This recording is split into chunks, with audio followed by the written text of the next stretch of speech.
everybody, it's Ryan. Welcome back to How Farms Work. We are back at it with Andrew. So we are standing out here at my 30-acre no-till, what is going to be cornfield, and Andrew brought a little something with him. So Andrew, what are we doing today? Well, Ryan, thanks for this opportunity. As you can see, I'm wearing a different shirt today. I still work for Nutrien, but I have been teaching at Blackhawk Tech College the past 4 years, teaching precision ag and working with students, learning how to use the technology that's out there right now. So I love that class. I love teaching it. I've got a great group of students. With planting being so quick this year, we didn't get the opportunity to do as much planting at our school plot.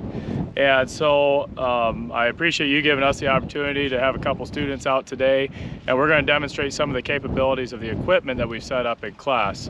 At Nutrien, we also have a demo planter that I run around with and show guys the difference between what the precision planting and Ag Leader products can do compared to some of the OEM equipment.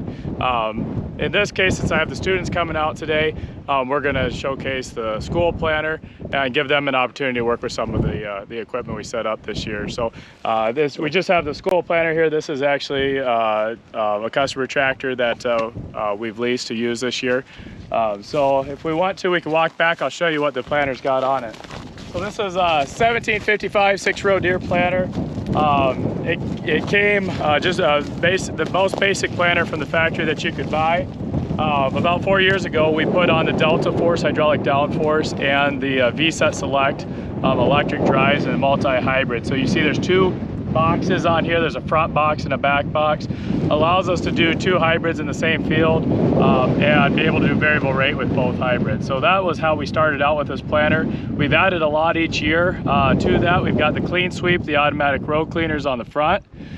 We have the liquid tanks, which were not originally on here from the factory. So we added those tanks, and we have the ability to put liquid down and to monitor it with flow sets. So we can see how much flow is coming per acre right in the monitor. We have a flow sense flow meter on each row telling us row by row variability with the system. We also have the Smart Depth, which is new this year, as well as Precision Planting Furrow Force. The Smart Depth is capable of adjusting the depth on the go to make sure we're planting into moisture, and the Furrow Force is making sure we're getting a good uniform closing to that furrow. Both are huge contributors to yield, in addition to what we are getting from the downforce and the electric drives. So we've had the pogo stick out here, we've looked at the singulation, we've looked at the emergence in this field, and so we're going to compare what we've seen in the past with what some of this technology can do. Cool. So this is as high tech as it gets. It is, yep. The only thing we don't have on this planter that's available really is the speed tube. Okay. So that brings the seed down to the ground. Speed tube is not compatible with VSET Select, just because with VSET Select we've got a meter on the front right here, and then this meter on the back. So the drive for this meter is on the opposite side of the row, but those two meters are going down kind of like this into that seed tube. So a speed tube would not be able to pick up all those seeds. Okay. So the other thing I didn't mention was a smart firmer. So come around to the other side, you can see the sensors on that. This, I think, is really, as an agronomist, the coolest thing on this planter, because this sensor is picking up soil moisture, it's picking up temperature, it's picking up organic matter, CEC right on the go. So when you run these smart firmers across the field, you get a really good picture of what that field's capable of and what the variability is in that. That sensor is capable of adjusting your population and your depth on the go. So inside the cab, we've got the standard tractor monitor here. This is where we're running the auto steer through. We've got the RTK globe up on the roof. We've only got 3 remotes on this tractor, so I do not have the capability of running markers while I'm running the planter functions. So we're really counting on GPS to get us across this, and with it being calibrated the way it is, I don't have any issues with not running markers. We've got our field view on our iPad. We can run that in a split screen if I want to look at our downforce map and our singulation at the same time. You can see these are all the different aspects that's being recorded as we plant. So we can look at any of those maps at one time. So as you see, singulation applied downforce. And then we've got all of our standard 2020 metrics up there that we can look at on that screen. And then just a standard run screen up there. So we're going to, we can have the master on there. Under seating, we're going to set our population. So right now we're at 38.5. I'm going to be fine with that on the headlands there. You can see we've got two numbers in here. So we got decal 6357 and Dynagro 54 VC 34. I'm going to do my headlands with that Dynagro 5434. And we're going to put the plot in with 6357 today. That's a newer decal number. It's pretty promising with what the yield potential is of that. In the liquid tanks, I've got a pretty cool combination of products there. You notice how black and how dark that fertilizer was. That's from a product, Black Max 22. It's a Loveland product that's a humic with a little bit of nitrogen, but quite a bit of zinc. That's going to help us with the plant development and the plants being able to uptake nitrogen. We've got the Riser 717-3 fertilizer with micros that you're running on the rest of the farm. We have Accomplish, which is a biocatalyst, helps break down the inorganic nutrients in the soil and make them available for plant uptake. We've got Radiate, which is a growth promoter.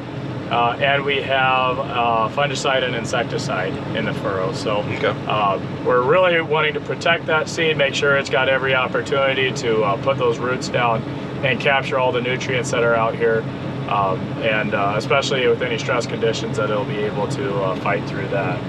So this is not your standard program. This is an extremely high maintenance program to push yields. Okay, and like we talked about yesterday, this is going to be entered into the yield contest to kind of see what kind of yield we get. Yeah. So we're gonna do a lot to push it here, just to see what kind of yield, like you said.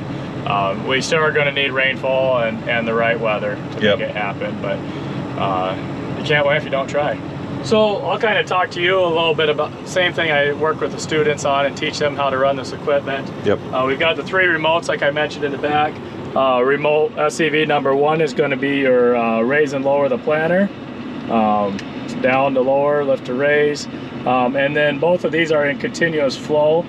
We've got our vac fan motors, which holds the seed in the meters, and we've got our downforce. So both of those are set to continuous flow. I've already made the adjustments so that it's running at optimum rates, optimum flow. You can hear it whirring back there. Absolutely. And like I said, I want to be on the Dynagro product initially for the headlands. So when I go to seeding, we're going to make sure we're on the blue tank, which is our Dynagro product. That's going to be the smaller box pack there. Okay. Got the population I want in there. We're going to load the meters right now. There's not been any vacuum, so the meters aren't loaded with seed. So to load those, I'm just going to hold up on those 2 switches. And you can see the meters loading until they're all green, and there we go. We got good load there. All right. Where do you want your planting depth set to? 2 inches. We can do that. So we'll just go to depth up here. So I clicked on depth. Right now it's at 2 1/4. Just click on 2, and it just moved the depth back there to 2 inches across all the rows. Okay. You know, earlier you said that with those moisture sensors. Yep. Yeah, so with the smart firmers, it can adjust up and down where the seed needs to be. How much will it vary? You can set your limit. So if we go back to depth on the monitor here, and if we go to moisture control, so you can see I've got a minimum of 1.5 inches set, a preferred depth of 2 inches, and then a maximum depth of 3 inches. Okay. So when we get to the middle of the field, we'll probably make a pass like that. I want to see how moist this field is first. Being no-till, we'll probably be able to find adequate moisture at 2 inches right now.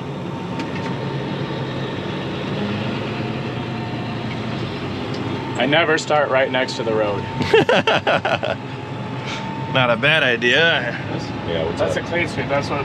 Watch the road cleaners back there. Oh, it's how you adjust your aggressiveness. That's how you lift them or lower them. Nice.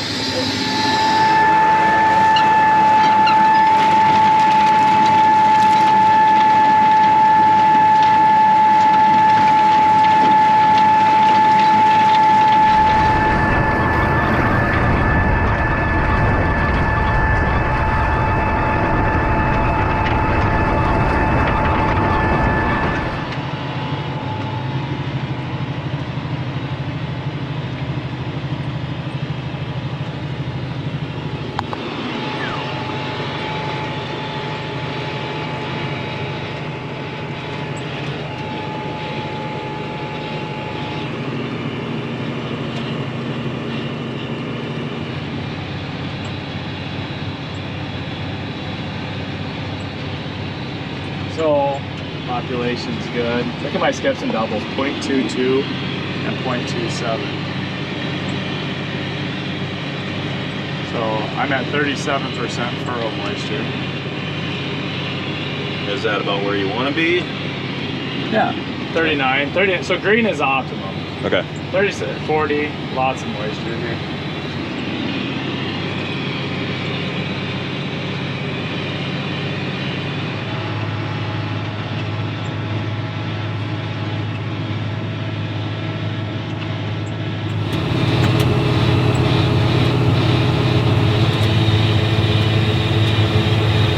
So my starter is just being controlled by an electric regulator here. Yep. So that's why it's not going to adjust based off the rate of speed. You saw it was 5 gallons per acre when I was going slower through there. Okay. So you just got to adjust it up? I just got to, yeah, just like the one you have in the tractor. Just got to adjust that dial. But it's nice seeing your rate so you know where to set it. So you know it's accurate. Yeah. But like 0 skips, 0.4 doubles. 6. All right, now we got our headlands done there. We're gonna go to change our hybrid, so seating, go to the orange tank, and the hybrid's changed.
Looking at the no-till ground, you can definitely tell that there's more moisture in the seed row. Well, you can see our seed. I just got done showing Ryan, who was riding with me from school, how the smart sensors are capable of picking up the organic matter variations across the field. And you can see we've got a range of 1.3 and lower up to 2.5% organic matter in this field. Along the road there, we've got some very good organic matter, and it gets pretty shallow right through there. So what this is doing is it's actually changing our population as we go across these different areas automatically off the smart sensor. So it's making its own prescription. We can go into the seeding organic matter control population, and there's the range I manually set in. So I'm saying that if the organic matter is at 1.5% or less, we're going to drop the population from our set point here at 32,000. We're going to go down 4,000 seeds. If we're at 2.2 and up, we're going to bump it up 4,000 seeds. So it's going to change the population on the go, and it's working pretty cool. It's changing right based on where we're seeing the differences. So this stuff right here is pretty shallow. Yep. And that's not something that you can tell just by looking at it either. I mean, looking across the field, I wouldn't know that it gets shallow right there. Right. Organic matter. And we can tell from the yield maps that typically in those spots it doesn't perform as well. But you know, it takes a long time to build up enough yield maps to get accurate data with that. You know, if you're farming a field for the first time, this is an awesome tool to help you set the right population on ground you might not be very familiar with. The other cool thing is, so we've got a little bit of shepherd's purse along the edge of the field there. So take a look at soil temps where we got that shepherd's purse. Warmer? It's 20 degrees cooler. Cooler. From that cover. So in here we're running about 55 degree temps. We're over 70 degree temps through there. Wow. Big difference. Just from this cover out here.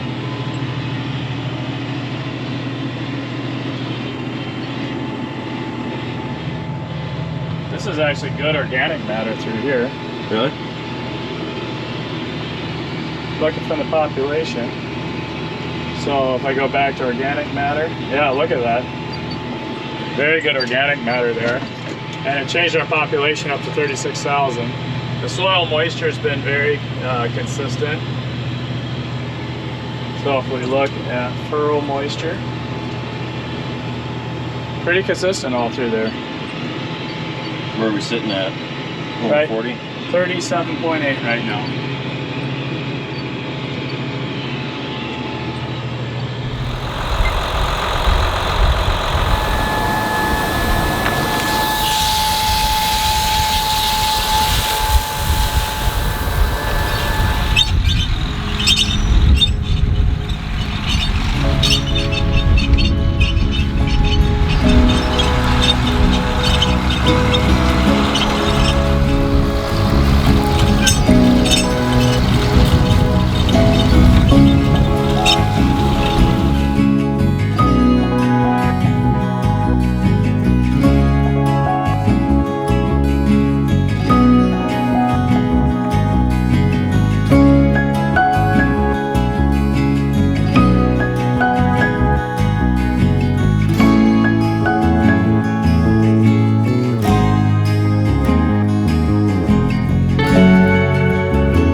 Left. Travis went with him, and in the meantime, I'm running the planter. So we've got a couple passes to make right here, as well as a few along this pass, and then all I really have to do is this finger and that little piece back there. So we are putting pop-up down on the corn, which is the fertilizer that we're putting down with this little controller box here.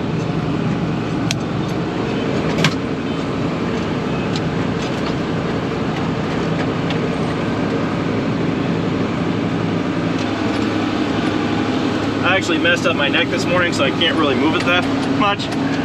But I figured if there's going to be a chance for me to run the planter this year, this is it. So.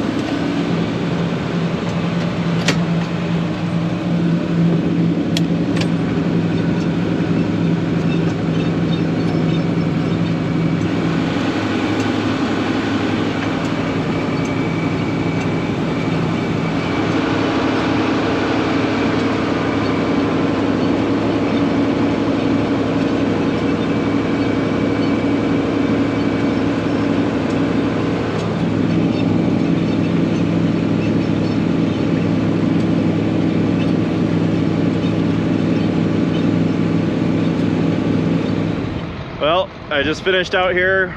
We're done with this field. We're gonna head to my 54-acre field next.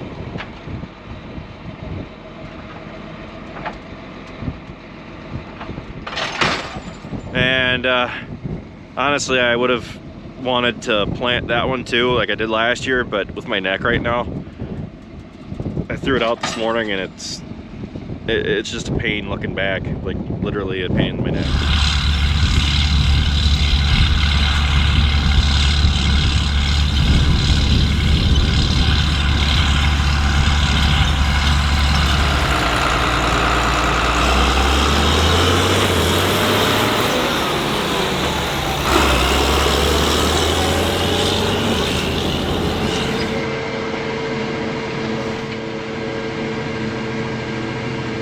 Travis and I are wrapping things up tonight. We brought the tractors up to the faraway farm so we can start working on them tomorrow.